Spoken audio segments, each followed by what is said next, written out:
Welcome to the web tutorial on the Childhood Retrospective Circumstances Study, a supplement to the panel study of income dynamics.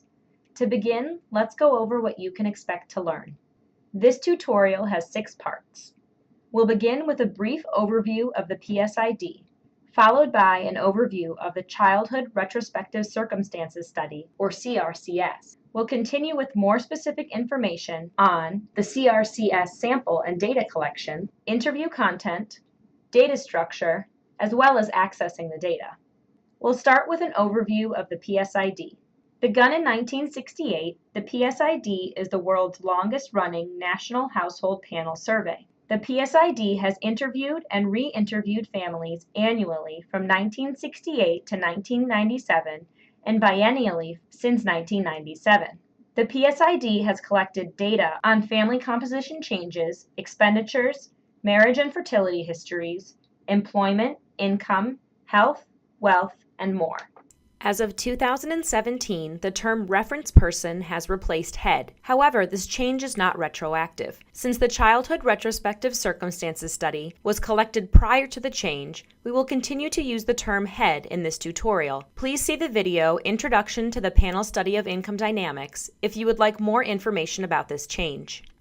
The Childhood Retrospective Circumstances Study is the first study conducted by the PSID using the Internet as the primary mode of data collection. The CRCS was supported by a program project grant from the National Institute on Aging. The goal of the study was to design a mixed mode module collected by either web or paper questionnaire from household heads and, if married or cohabiting, from spouses or partners about their childhood experiences.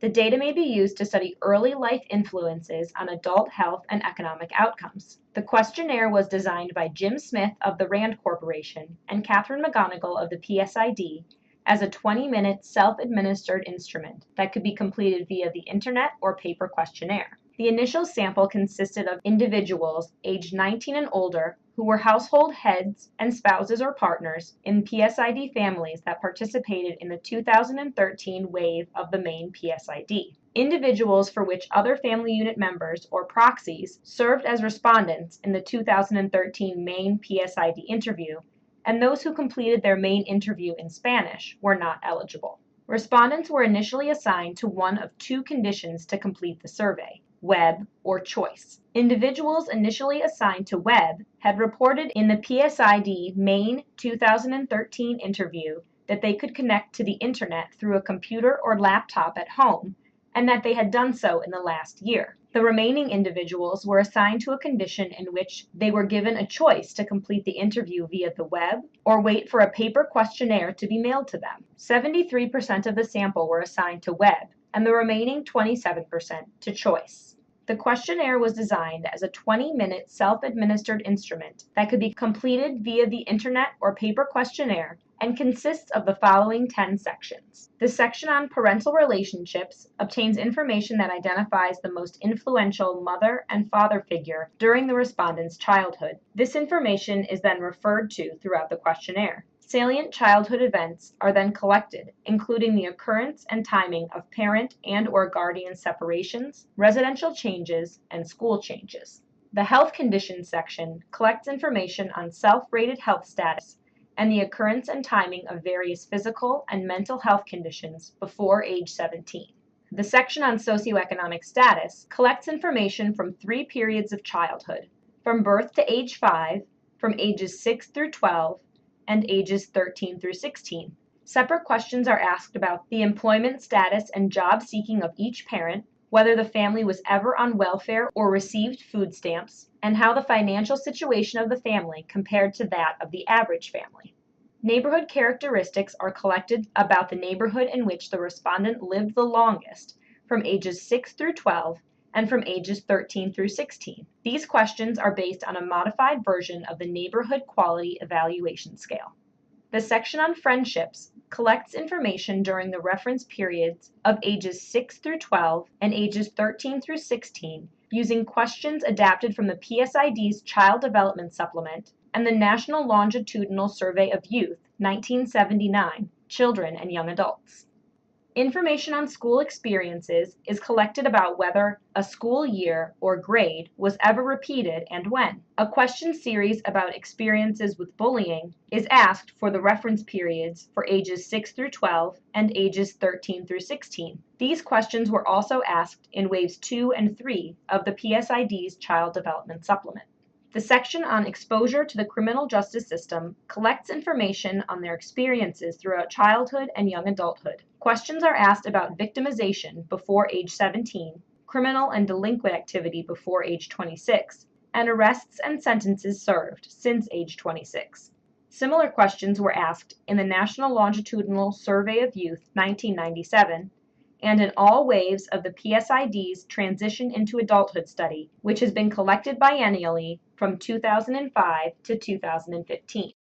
Questions in the Parent and Guardian Mental Health section were drawn from the National Comorbidity Study and focus on whether a parent had anxiety, substance use problems, or depression during the respondent's childhood. Information is collected on the occurrence and frequency of each condition, as well as whether professional treatment or hospitalization was obtained, and the extent to which the condition interfered with daily activities. This section on relationship quality with parents and guardians includes questions adapted from the National Survey of Midlife Development in the U.S. study. In addition, a series of questions adopted from the Conflict Tactics Scales assesses conflict among family members during the respondent's childhood. To close the interview, information is collected about the presence of non-parental mentors during ages 17 through 30. Now that we've gone through the content, let's go over the data structure.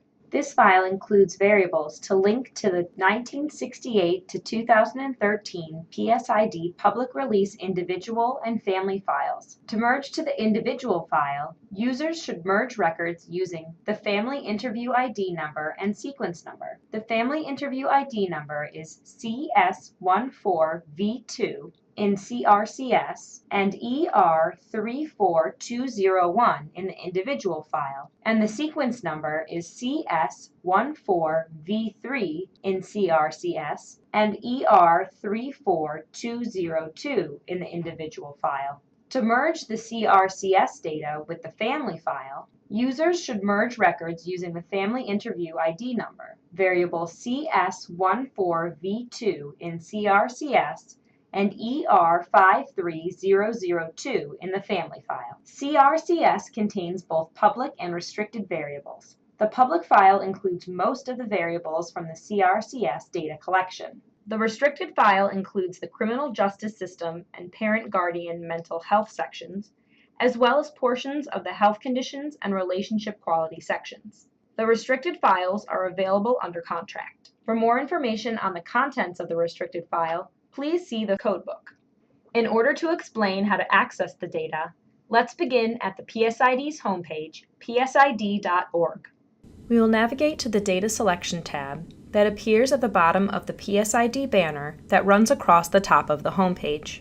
From here, you can either create a customized dataset from the Online Data Center or click on the Package Data link from the list of items and then select the Main and Supplemental Studies option. The Childhood Retrospective Circumstances Study zip file contains the data file in text format, as well as setup programs used to read the data into SAS, SPSS, or Stata.